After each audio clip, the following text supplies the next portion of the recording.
Bapak Ibu hadirin sekalian, salah satu sosok yang intens melakukan sosialisasi belakangan ini terkait Maccalegan adalah Kanda Muhammad Burhanuddin.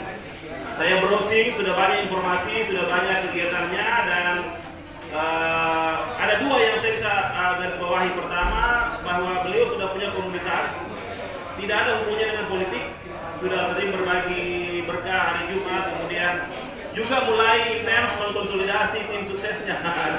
Tapi ini saya kira menarik untuk kita dengarkan motivasi dan kira-kira apa yang menjadi strategi terbarukannya yang mungkin kita bisa dengarkan. Mungkin tidak semua di-share, tapi kita perlu mendengarkan kira-kira apa yang menjadi motivasi dan kira-kira jalannya akan seperti apa gitu ya. Tapi sebelum itu, Kabur, tadi saya dengar kita ada di kantor Gerindra, bisa dijelaskan ke teman-teman, mungkin ada yang belum mengerti tentang tahapan-tahapan penentuan caleg. Saya dengar informasi dari Rudianto Lallo, Kak Ulla, bahwa mereka sedang berjibaku memastikan proses verifikasi. Ya, Kabur, ini bisa diceritakan Gerindra sendiri bagaimana dan aman jika kita ini posisi Pak. Amin. Tepuk tangan dulu untuk Om Bure. Terima kasih. Assalamualaikum warahmatullahi wabarakatuh. Suatu kesyukuran bisa memberi kontribusi walaupun sedikit terhadap terlaksananya kegiatan ini. Karena terlepas dari apakah saya ikut caleg atau tidak, saya akan mendorong diskusi-diskusi publik ini, baik itu untuk meningkatkan proses literasi politik dan proses kerja demokrasi, bagaimana suasana tahun politik ini kita maknai dengan secara serius. Kemudian terkait motivasi saya sebelum masuk ke tahapan itu yang Gerindra bicara, saya sedikit mungkin mengambil sudut pandang yang beda dari dua narasumber kita yang terdahulu.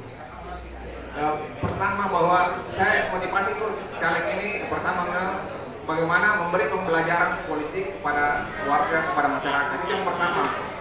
Kalaupun nanti terpilih itu adalah bonus buat saya, alhamdulillah bonus buat saya gitu. Karena kenapa?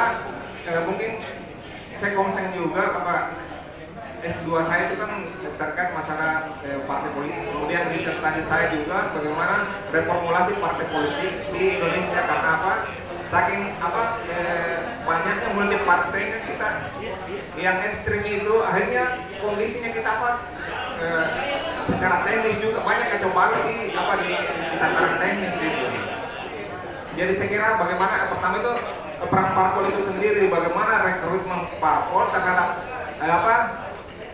kandidat calegnya ini yang akan mengisi semua jabatan-jabatan publik secara politik, apakah lewat pilkada, kabupaten kota, apakah lewat pilcaleg gitu. Nah, kenapa saya menyasar masalah parpol dulu sebelum melangkah kepada calegnya itu, karena parpol ini memegang peranan sentral dan banyak juga caleg yang bermasalah sebenarnya kan, banyak bukan caleg yang bermasalah, anggota legislatif yang terpilih kan banyak ketangkap korupsi, banyak sudah bukan hitungan jari. Beberapa petinggi parpol itu sampai sekarang itu dari tahun berapa itu rata-rata banyak dihuni oleh dari parpol. Nah, ini kan sebenarnya seleksi awal dari parpol itu harus dipertanyakan. Kemudian kedua, bagaimana parpol itu kemudian calegnya ataupun kader-kadernya itu dalam proses demokrasi itu bisa memangkas biaya yang tidak terlalu besar. Karena begitu biayanya besar, mereka akan mencari ruang-ruang kosong untuk tanda petik ini korupsi gitu, untuk pengembalian modalnya gitu. Nah, celakanya lagi ini yang problem, begitu mereka terciduk semua oleh lembaga penegak hukum, apakah KPK, apakah kejaksaan, yang jadi korban itu kan kadernya sendiri. Nah, tidak ada satupun mencoba bahwa kalau kadernya bermasalah ditangkap, apakah secara mungkin masuk ke kelembagaan gitu, apakah parpolnya ini bisa kena sanksi? Ini yang masih kurang dipikirkan gitu. Kalau umpamanya rombongan berjamaah dilakukan oleh partai A, terindikasi korupsi dan sudah inkrah, harusnya itu partainya kena sanksi, partainya kena hol gitu. Paling tidak dia ikut kontestasi lagi untuk periode berikut gitu. Sebelum mereka clear clear secara hukum kader-kader begini yang kurang kita soroti.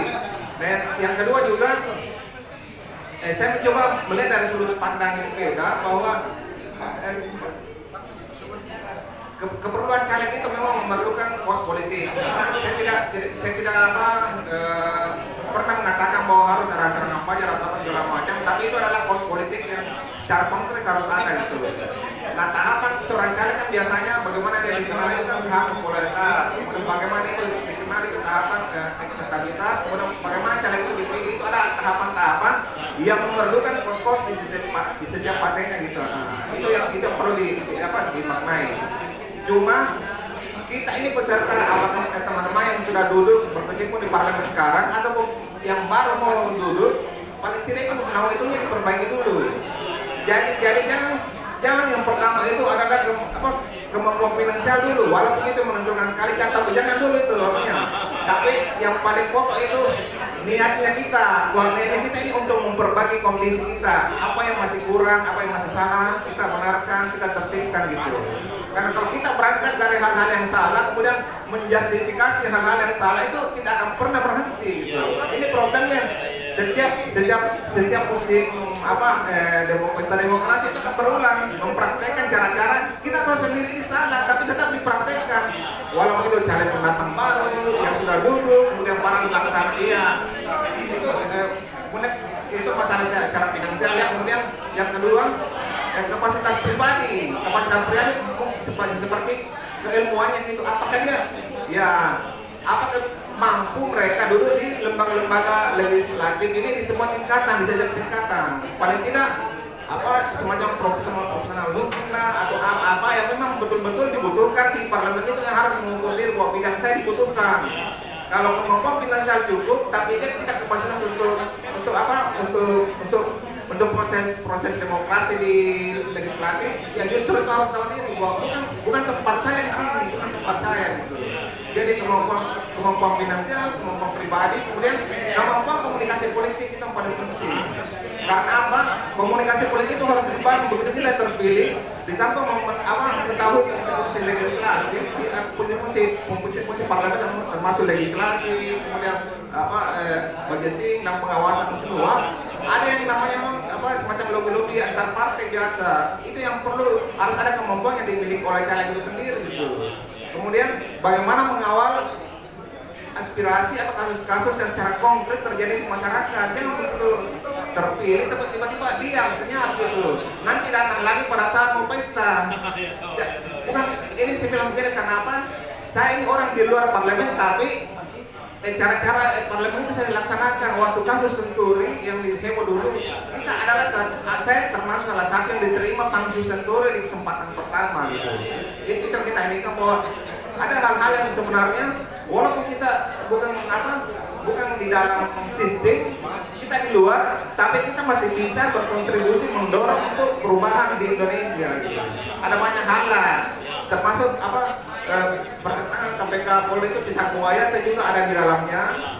Kemudian pelaporan Ahok juga itu saya ada di dalamnya, karena saya salah satu pelapornya. Sehingga mungkin timbul 411, 212 dan seterusnya gitu. Jadi kes nasional itu ada beberapa saya ada di dalamnya turut ini juga turut ambil bagian untuk memperbaiki wajah negeri kita gitu.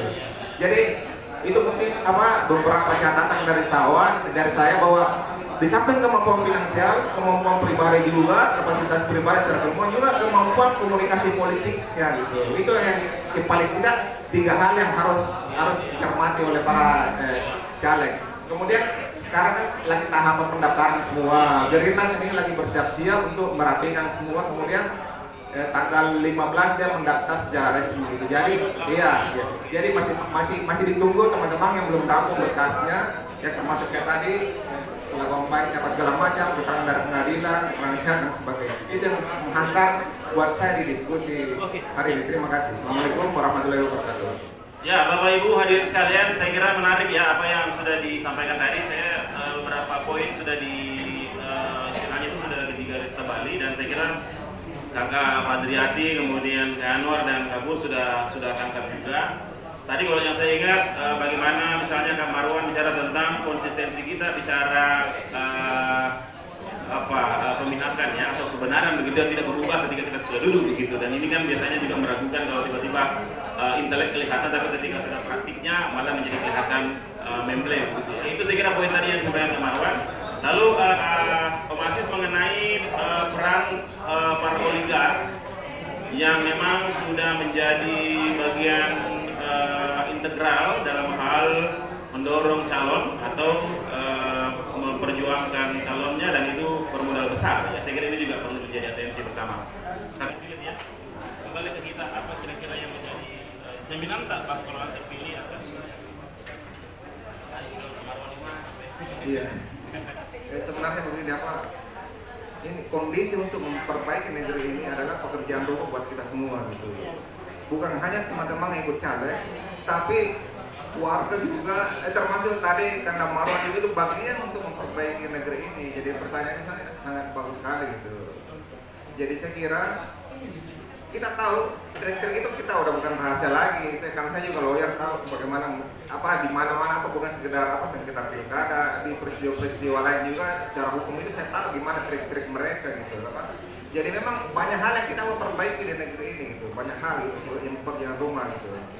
Dan kalau awalnya tampilannya intelek sebelum ini, kemudian terpilih dia jadi tidak intelek lagi, mungkin salah satu apa problemnya itu karena ada benturan kepentingan. Pertama itu karena antara keinginan partai yang di satu sisi tapi beda, kemudian di sisi lain mau menyuarakan aspirasi masyarakat yang beda. Ini yang biasanya para legislator itu menjadi tidak intelek lagi gitu.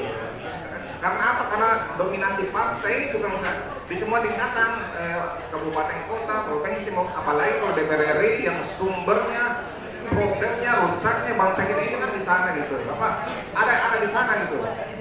Ya, kemudian kalau dikaitkan dengan apa oligarki tadi, kemudian saya bukan oligarki lagi, kartel politik lagi, itu banyak merusak negeri kita.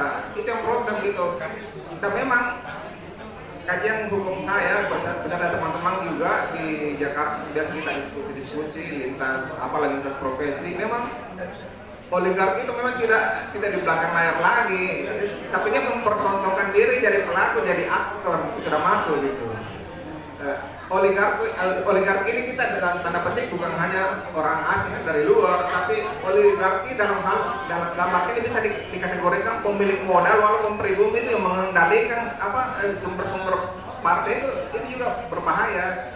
Kenapa? Saya bisa contohkan begini, kalau ada kekuatan ekstra yang kuat sekali, kemudian dia masuk ke satu partai, kemudian dia membawa gerbongnya, ini kasihan kader-kader yang ada di partai itu, karena dia akan merusak struktur gitu. Dia akan membawa gerbongnya untuk bagaimana deal-deal politik dengan pemilik partai, kemudian yang oligarki tanda petik ini untuk menguasai partai itu, membawa semua gerbongnya untuk duduk di semua tingkatan dan harus jadi. Ini problem juga buat kita. Karena apa? Kasihan teman-teman kader yang telah membesarkan partainya masing-masing, tiba-tiba ada kekuatan besar, akhirnya mereka caranya termarginalkan gitu. Akhirnya jadi umpamanya bisa dapat nomor 1, nomor 3, tiba-tiba jadi nomor urut yang sangat apa, yang buntut gitu. Jadi kasihan juga karena ada kekuatan pemodal yang masuk, ini yang problem. Dan itu kita pertontonkan saat ini. Kita tahu itu salah, kita tahu itu kita aktivis demokrasi, aktivis HAM, tapi kegiatan-kegiatan kita tidak menjernikan sebagai kita aktivis demokrasi, sebagai kita aktivis HAM gitu. Itu perilaku yang kita masih tolerir gitu. Kita tahu ini salah, tapi kita masih mempraktekkan juga. Ini pekerjaan rumah sebenarnya gitu. Harusnya sadar gitu. Kok tahu salah, dia mau melakukan juga. Curhat ke umur, Marwan. Curhat ke umur. Aman formulanya. Ya, karena pastinya tentang partai kan. Partai bagaimana alokasi resources gitu. Kemudian juga yang dipertontonkan di saat ini di negeri kita itu umpamanya ada figur-figur nasional lah gitu. Dia sudah jadi menteri, sudah jadi gubernur, tapi masih mau lagi jadi caleg atau apa segala macam. Maksudnya kalau sudah antara ini stop maka jadi lagu bangsa. Ciptakanlah kaderisasi, kasih tahu ini anak-anak muda yang maju, yang belum terpilih, itu kan kasih kesempatan. Ini karena elektabilitasnya bagus, dia sudah jadi gubernur, sudah jadi menteri, masuk lagi. Ini kan menutup ini yang kita pertontonkan. Ini kan kita sendiri yang merusak gitu. Saya tidak dia sudah menyebut nama, tapi kondisinya real yang terjadi. Gara-gara menteri ini karena dia voter bagus ininya dijadikan caleg lagi. Padahal kan caleg mau ketemu dengan itu banyak yang bagus itu, banyak yang berpotensi karena itu kita tiap masa ada orangnya, tiap orang ada masanya. Jadi berarti tim anggota yang di level-level yang ini berarti mau misalnya kasih kesempatan, jadilah guru bangsa, memberi pembelajaran ke kita semua. Ini caranya praktek berorganisasi, praktek mengelola negara, praktek bermasyarakat yang baik dan benar. Ini kita terus ulitkan itu. Jangan kita berhenti pada tataran ide, tapi kita tidak aplikasikan. Saya kira demikian.